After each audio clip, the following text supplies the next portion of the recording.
So, more TV fixtures have come out from Sky Sports, and it's getting increasingly easy to see a pattern that is emerging.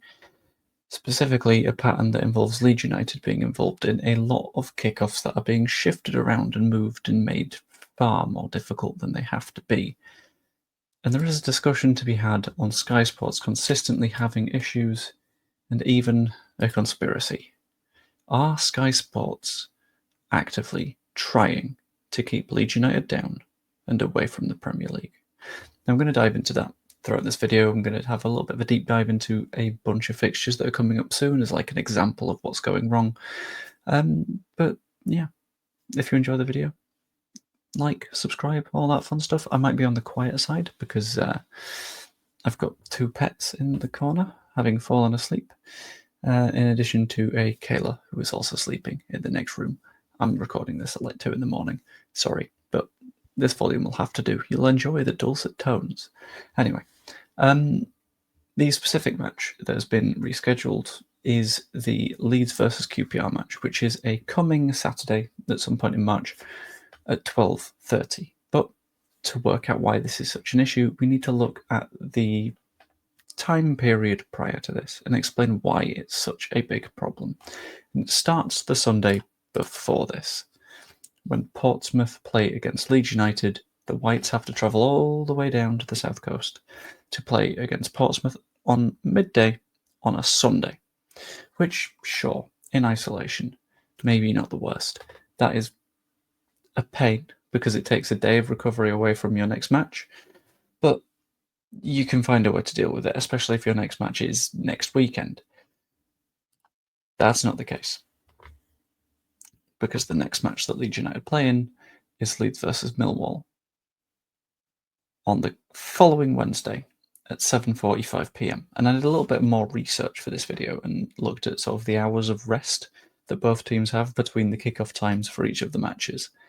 And in this specific instance, Leeds get a wonderful less than 80 hours to get back from Portsmouth, recover, train, all that kind of stuff. Millwall have 103. They've got an extra day to get ready for the match against Leeds United. A match against Leeds United, which I would like to note, they already won. They have beaten us at Elland Road already this season, which is just going to weigh the pressure down harder and harder on us, especially when you're just throwing advantages in Millwall's direction at this point. So, less time to rest, plus travelling back from Portsmouth, same place, southern hole with a very bad football team. Adds up to not being good, but fine. At least the following weekend might be okay. Yeah, this is the one that got announced today. Well, yesterday for you guys. Leeds United have a match against QPR down in London on the Saturday at 12:30. And again, I've had a look at the amount of rest that Leeds have, that QPR have, and this is done not even so it can be on Sky Sports Football, but Sky Sports Plus, the one that no one particularly gives that much of a damn about. And yeah, QPR play their match on the Tuesday that week, not the Wednesday. No, that'd be far too easy. That'd be far too fair. No, they get an extra day of rest over Leeds United. Plus, Leeds, having just come back from Portsmouth and then had to force in another match, have got to travel down to London, which is nice.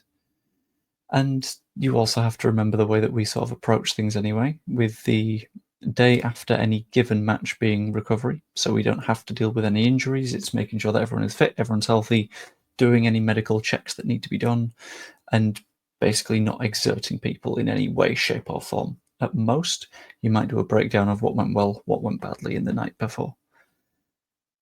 Then the night before the match, so just keep in mind this takes the day after a match out of play, and a big chunk of the day before the match, Leeds typically travel down together. Will stay the night in a hotel, whether that's a home match or an away match.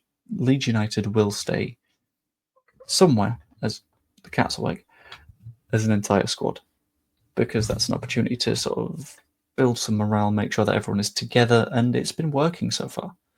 But For these matches where, for example, you're going Sunday to Wednesday, the Monday is gone because that's recovery. Hello.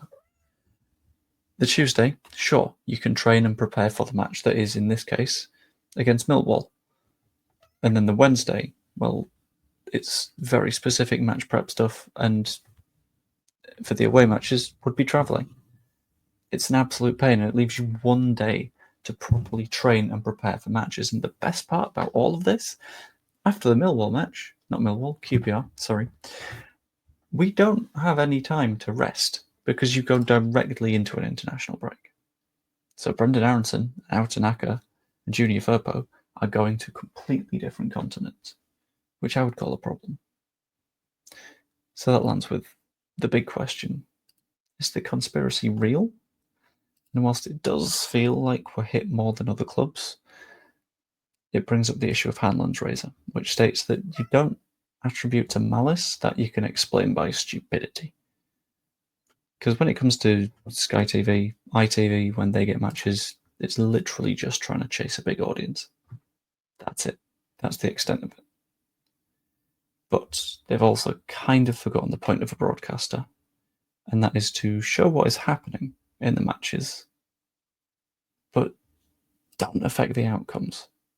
Because when it comes to this stuff, when it comes to limiting time between games and truncating schedules in ways that are genuinely potentially bad for players, what this could lead to is injuries and changing results and dropping points when they don't need to be dropped.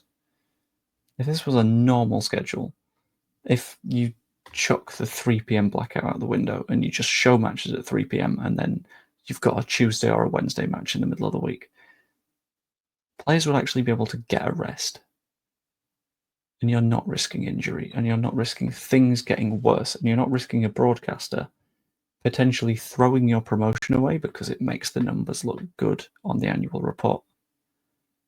And it's getting to the point where it's a little bit ridiculous and is actively going to lead to us dropping points at some stage in the rest of this season. And it feels almost pointless.